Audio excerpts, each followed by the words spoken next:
And welcome to Gargi classes. जैसा कि अपनी करंट अफेयर बेस्ड एक क्विज सीरीज अपन ने स्टार्ट की थी कल, उसका आज अपन सेशन नंबर 2 कंडक्ट करेंगे।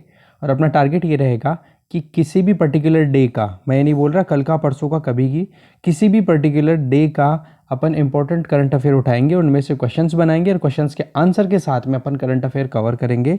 और साथ में एक चीज़ और मैं बता दूं, ये जो जिस कंटेंट से मैं पढ़ा रहा हूँ उसकी पीडीएफ आप हमारे टेलीग्राम चैनल से भी डाउनलोड कर सकते हैं, जिसका लिंक आपको डिस्क्रिप्शन बॉक्स में गिवन है। ओके, आप हमें फेसबुक पे भी फॉलो कर सकते हैं, जिससे कि आपको और भी जो वीडियोस हैं जो अपलोड होते हैं उनके लेक्चर्स की अपडेट आपको मिल जाए। और साथ में चैनल को सब्सक्राइब करना बिल्कुल ना भूलें और बेल आइकन ज़रूर प्रेस कर ले, जिससे कि आपको लेटेस्ट नोटिफिकेशन डेफिनेटली मिल जाए। ओके, तो चलिए स्टार्ट करते हैं। आज का फर्स्ट क्वेश्चन क्या है अपना? फर्स्ट क्वेश्चन क्या है कि which of the following is blood bank management system which is being conducted under ministry of health and family welfare. ठीक है, तो ऐसा कौन सा ब्लड बैंक मैनेजमेंट सिस्टम है जो ministry of health and family welfare system के under में काम कर रहा है? बेसिकली ये क्वेश्चन आज यहाँ पे इसलिए पूछा है क्योंकि कोविड-19 का जो इशू चल रहा है, अभी कोरोना का जो इन्फेक्शन चल रहा है, तो ब्लड बैंक का जो मैनेजमेंट है उसको ऑल ओवर नेशन एक तरीके से सेंट्रलाइज्ड वे में देखने के लिए कि कहाँ पर कौन सा, कई बार क्या होता है कुछ ब्लड ग्रुप्स होते हैं वो रेयर होते हैं, वो हर कहीं पे अवेलेबल नहीं है। फॉर एग्जांपल आप महाराष्ट्र में रहते हो, महाराष्ट्र में अगर वो ब्लड ग्रुप अवेलेबल नहीं है जिसकी आपको रिक्वायरमेंट है और वो अगर राजस्थान में अवेलेबल है तो राजस्थान से वो वहाँ पे सप्लाई किया जा सकता है। जैसा कि कोविड-19 या कोरोना का जो अटैक है वो यूजुअली अपन किस अभी ट्रीटमेंट किस से चल रहा है? Plasma therapy. प्लाज्मा थेरेपी में क्या किया जाता है? एंटीबॉडीज़ का यूज़ करके जिन लोगों ने कोविड-19 को फाइट करके, मतलब जिनके इन्फेक्शन हुआ और जो अब वापस रिकवर हो चुके हैं, उनके ब्लड सेल से प्लाज्मा निकाल करके फिर उनकी टेस्टिंग करके या फिर उसको एज ए एंटीबॉडी काम करने के लिए या फिर दवाई की तरह काम करने के लिए दूसरे जो पेशेंट्स हैं उनको ट्रीट किया जाए। तो उस पॉइंट ऑफ व्यू से ये जो है ब्लड बैंक न्यूज़ में है। तो अपने को ये बताना है कि कौन सा, जो 4 नाम गिवन है नीचे, IT रक्षा कोष, रक्त कोष, दूसरा है ई रक्त कोष, तीसरा है ब्लड बैंक मैनेजमेंट सिस्टम और चौथा है MIS मैनेजमेंट इंफॉर्मेशन सिस्टम। इनमें से कौन सा ब्लड बैंक मैनेजमेंट सिस्टम है जो कि ministry of health and family welfare के अंडर में काम करता है? पोज करके आंसर दीजिए प्लीज। जी हाँ, इसका आंसर है 2, ई रक्त कोष। अब इसकी डिटेल अपन ले लेते हैं एक बार, क्या है इसकी डिटेल। ई रक्त कोष जो है एक centralised blood bank management system है जो कि ministry of health and family welfare के द्वारा 2016 में इनॉग्रेट किया गया था। इसका काम क्या है? ये बेसिकली एक कॉम्प्रिहेंसिव IT सोल्यूशन है। IT का मतलब इंफॉर्मेशन टेक्नोलॉजी बेस्ड एक सोल्यूशन निकाला है। कॉम्प्रिहेंसिव का मतलब जिसके अंदर ब्लड बैंक से, ब्लड से रिलेटेड बहुत सारी इंफॉर्मेशन एक साथ आपको वहाँ पे मिल सकती है। किस पॉइंट ऑफ व्यू से आपको ब्लड की एक्सेसिंग रिक्वायरमेंट है वो आप वहाँ पे चेक कर सकते हो। ठीक है, तो ये एक पोर्टल है, ई रक्त कोष पोर्टल, ये अपन याद रख सकते हैं। ठीक है, इसके अंदर जो मेन काम है, ये जो काम करता है, ये कौन सी एक्ट के अंडर में है? इसका काम होता है ड्रग एंड कॉस्मेटिक एक्ट के अंडर में होता है। और इसका जो काम करने के लिए जो पॉलिसी स्टैंडर्ड्स फॉर्मुलेट किए गए हैं, गाइडलाइंस फॉर्मुलेट की गई, वो कौन सी? National blood policy standards. ठीक है, तो ये PPT मैंने बता दी, वहाँ से डाउनलोड करके आप वापस से रिवाइज कर सकते हो इन चीज़ों को। चलिए अब नेक्स्ट क्वेश्चन देखते हैं। क्वेश्चन नंबर 2 है कि world creativity and innovation day, world creativity and innovation day किस दिन देखी जाती है या किस दिन आता है? ठीक है, क्या 25 अप्रैल को आता है या 15 को आता है या 1 जनवरी को आता है या फिर नन ऑफ द अबव, इनमें से कोई सा भी नहीं है? पोस्ट करके आप आंसर दीजिए। जी हाँ, बिल्कुल नन ऑफ द अबव इसका आंसर है। अब देख लेते हैं कि world creativity and innovation day कब आता है। वर्ल्ड क्रिएटिविटी और इनोवेशन डे 21 अप्रैल को एक तरीके से सेलिब्रेट किया जाता है, ऑब्जर्व किया जाता है, जो कि यूनाइटेड नेशन के द्वारा किया जाता है। और इसमें मेन टारगेट क्या है? जैसे कि नाम क्या रहा है, क्रिएटिविटी और इनोवेशन। तो क्रिएटिविटी और इनोवेशन, इस चीज़ को प्रमोट करने के लिए एक तरीके से पूरे वर्ल्ड लेवल पे, कॉम्प्रिहेंसिव लेवल के ऊपर ये डे ऑब्जर्व किया जाता है। इसमें मेन टारगेट क्या है? यूनाइटेड नेशन के जो सस्टेनेबल डेवलपमेंट गोल्स हैं, SDGs हैं, उनको अचीव करने के लिए इसमें कहीं ना कहीं इस डे का बहुत इंपॉर्टेंट रोल रहता है। ठीक है, और इनोवेशन, ये जो डे है वर्ल्ड क्रिएटिविटी और इनोवेशन डे, ये ऑब्जर्व कब किया जा रहा है? 21 अप्रैल 2018 को फर्स्ट टाइम देखा गया था। मतलब 2018 से ही ये डे सेलिब्रेशन या डे ऑब्जर्वेशन शुरू हुई है। ओके, चलिए नेक्स्ट देखते हैं। नेक्स्ट क्वेश्चन है अपना, who among the following is considered as father of Indian civil services? Indian civil services का फादर किसे माना जाता है? क्या पंडित जवाहरलाल नेहरू है या महात्मा गांधी है या सरदार वल्लभ भाई पटेल है या डॉक्टर एस राधाकृष्णन है? इनमें से आंसर क्या है, पोस्ट करके बताइए।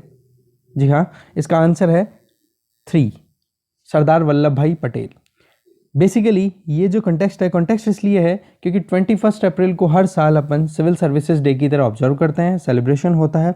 और इसी दिन को ही क्यों मनाते हैं, क्योंकि इस दिन सरदार वल्लभ भाई पटेल ने फर्स्ट बैच जो कि इंडिपेंडेंट इंडिया का जो सिविल सर्वेंट्स का पास आउट हुआ था, मतलब एक तरीके से जिनका सिविल सर्वेंट सर्विसिंग की एक तरीके से कंप्लीट हुई थी ट्रेनिंग, उसके बाद में उन्होंने मेटकाफ हाउस न्यू दिल्ली के अंदर 1947 में उनको एड्रेस किया था 21 अप्रैल को। ठीक है, इसीलिए 21 अप्रैल को सिविल सर्विसेज डे की तरह ऑब्जर्व किया जाता है।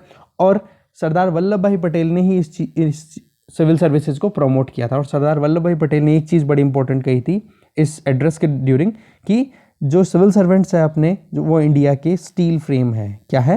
Steel frame. मतलब कहते हैं ना कि किसी भी सिस्टम के अंदर अपन जैसे मकान बना रहे हैं तो स्टील फ्रेम पहले बनाते हैं, फिर उसके बाद में उसकी फिलिंग होती है कंक्रीट और सीमेंट के बाद में फिर एक पूरा स्लैब बनता है।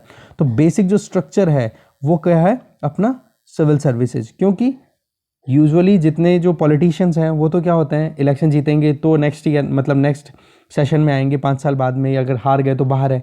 जबकि पूरे देश को कंडक्ट कराने के लिए सबसे इंपॉर्टेंट बैकबोन काम क्या कर रही है? Civil services. इसलिए स्टील फ्रेम ऑफ इंडिया बोला गया था। और उन्होंने एक चीज़ और बोली थी कि जो सिविल सर्वेंट्स हैं वो अपने आप को रीडेडिकेट करें। रीडेडिकेट वर्ड इसलिए आया क्योंकि इंडिपेंडेंस से पहले क्या अंग्रेजों के लिए काम किया करते थे वो, इसलिए अब क्या कहा, रीडेडिकेट करो और कंट्री को फिर से आप रिवाइव करो, क्योंकि आपको ग्राउंड लेवल की नॉलेज पूरी अच्छे से अवेलेबल है। ठीक है, तो चलिए नेक्स्ट क्वेश्चन देख लेते हैं। नेक्स्ट क्वेश्चन ये है कि रिवर सुबनसिरी कौन से रिवर की ट्रिब्यूटरी है? सुबनसिरी रिवर कौन से रिवर की ट्रिब्यूटरी है? क्या वो बराक की है, क्या वो इरावदी की है, या गोदावरी की है, या फिर ब्रह्मपुत्र की है? पोस्ट करके बताइए। हाँ, इसका आंसर है ब्रह्मपुत्र। अब देख लेते हैं कि रिवर सुबनसिरी न्यूज़ में क्यों है और ब्रह्मपुत्र की कौन से टाइप की ये ट्रिब्यूटरी है, ये देख लेते हैं अपन। सुबनसिरी रिवर जो है उसका ओरिजिन होता है तिब्बत प्लेट्यू से, और वो क्या करती है, इंडिया में एंटर होती है मिरी हिल्स। मिरी हिल्स कहाँ पे है? अरुणाचल प्रदेश। मिसमी मिरी, अबोर, डफला, ये 4 मतलब हिल्स हैं जो हिमालय की पार्टी हैं, पर इनका नाम ट्राइबल जो पीपल वहाँ पे रहते हैं उनके नाम पे दिया हुआ है। और ये सुबनसिरी रिवर जो है ये लार्जेस्ट ट्रिब्यूटरी ऑफ ब्रह्मपुत्र है। क्या है? लार्जेस्ट ट्रिब्यूटरी ऑफ ब्रह्मपुत्र, ये अपने को ध्यान रखना है। और ये जो न्यूज़ में क्यों आई सुबनसिरी रिवर, ये तो अपन ने बेसिक इन्फॉर्मेशन पहले क्लियर कर ली। न्यूज़ में इसलिए आई है कि अभी बॉर्डर रोड ऑर्गेनाइजेशन ने दीपोरिजो ब्रिज डेवलप किया है। क्या? दीपोरिजो ब्रिज। ये बहुत इंपॉर्टेंट एक फैक्ट है कि दीपोरिजो ब्रिज कौन से रिवर पे है? ये है सुबनसिरी रिवर पे। कहाँ पर लोकेटेड है? अरुणाचल प्रदेश में। और डेवलप किसने किया है? बॉर्डर रोड ऑर्गेनाइजेशन ने। ओके, इसका जो मेन सिग्निफिकेंस है ये है कि ये लाइन ऑफ एक्चुअल कंट्रोल जो कि इंडिया और चाइना के बीच में है उसके नियर बाई है। मतलब ये स्ट्रेटेजिक कनेक्टिविटी प्रोवाइड करेगी अपनी जो आर्म्ड फोर्सेस हैं, इजीली और टाइमली एक जगह से दूसरी जगह से उनका ट्रांसपोर्टेशन इजी हो, उसके लिए ये ब्रिज बनाया गया है। ब्रिज का नाम क्या है? दीपोरिजो ब्रिज। दीपोर नाम से फिर दीपोरिजो ब्रिज। ठीक है, कौन सी? सुबनसिरी रिवर। कहाँ पे? अरुणाचल प्रदेश। कहाँ पे? लाइन ऑफ एक्चुअल कंट्रोल उसके पास में। फिर नेक्स्ट क्वेश्चन देखते हैं अपन। नेक्स्ट क्वेश्चन है कि यूनिफाइड कमांडर्स कॉन्फ्रेंस, ये एक टर्म है, unified commanders conference is being headed by, ये हेड कौन करता है, इसका चेयरमैन कौन होता है इस कॉन्फ्रेंस का? Number 1 senior most officer of Indian armed forces. Indian armed forces के सीनियर मोस्ट ऑफिसर कोई भी, जैसे तीनों आर्म्ड फोर्सेस हैं उनमें सीनियर मोस्ट, या फिर यूनियन डिफेंस मिनिस्टर, या फिर नेशनल सिक्योरिटी एडवाइजर, या फिर चीफ ऑफ डिफेंस स्टाफ। इनमें से कौन इसको हेड करता है यूनिफाइड कमांडर्स कॉन्फ्रेंस को? पोज करके बताइए प्लीज। यस, इसका आंसर है number 2 union minister of defence. ठीक है, अब इसके बारे में थोड़ी डिटेल गेन कर लेते हैं। अभी रिसेंटली एक meeting, annual meeting armed forces की कंडक्ट होनी थी, पर वो क्या हुआ, इस कोविड-19 की वजह से उस चीज़ को थोड़ा पोस्टपोन किया गया। बट बेसिकली अपन इसके बारे में जानते हैं ये है क्या। ये एक एनुअल मीटिंग है। ठीक है, एनुअल मीटिंग है जिसमें आर्मी, नेवी और एयरफोर्स के जो हेड्स हैं वो पार्टिसिपेट करते हैं। साथ में वो डिस्कस क्या करते हैं? डिफेंस प्लान, जो कि लॉन्ग टर्म के अंदर अपने को सिक्योरिटी स्ट्रेटेजी क्या रखनी है उसके बारे में डिस्कशंस होते हैं। इसका फंक्शन क्या हो गया, जैसा कि अपने को यहाँ ऑब्जेक्टिव पता है तो फंक्शन भी नॉर्मल पता है कि पीछे क्या हुआ उसका एक्सपीरियंस लो, अभी क्या चल रहा है उसको एनालाइज करो और फ्यूचर के लिए प्लान करो। That's it. ओके, इसका चेयरमैन कौन होता है? अब यहाँ पे कॉम्पोजिशन आप देख सकते हो, chair by defence minister, defence minister इसके चेयरमैन होते हैं, साथ में minister of state. Defence ministry के अंदर जो एक कहते हैं ना यूनियन मिनिस्टर के नीचे वाले जो मिनिस्टर होते हैं उनको स्टेट मिनिस्टर ऑफ स्टेट बोला जाता है डिफेंस डिपार्टमेंट के, डिफेंस के अंदर जो डिपार्टमेंट वाइज देखा जाता है, डिपार्टमेंट्स देखते हैं या फिर असिस्ट करते हैं यूनियन मिनिस्टर को वो। और साथ में मिनिस्ट्री के टॉप ऑफिशियल्स इसमें पार्ट लेते हैं। एनएसए भी, नेशनल सिक्योरिटी एडवाइज़र भी इसके मेंबर होते हैं, और साथ में चीफ ऑफ डिफेंस स्टाफ भी इसके मेंबर होते हैं। तो इस तरीके से अपन ने देखा कि यूनिफाइड कमांडर्स कॉन्फ्रेंस ये क्या है और क्या इसका काम है, क्या इसका कॉम्पोजिशन है। फिर एक छोटी सी इन्फॉर्मेशन आपके लिए है कि अप्रैल 22 को वर्ल्ड अर्थ डे सेलिब्रेट किया जाता है, वर्ल्ड अर्थ डे के हिसाब से देखा जाता है। और इसका मेन पर्पस जो है इस डे को ऑब्जर्व करने का वो है कि लोगों के अंदर एनवायरमेंटल इंस्पिरेशन डेवलप करे, जिससे कि अपन अर्थ को प्रोटेक्ट कर सके, प्रिजर्व कर सके रिसोर्सेज को। ओके, फर्स्ट टाइम सेलिब्रेशन हुआ था इस डे का 22 अप्रैल को 1970 में, कैसे, अर्थ डे की तरह।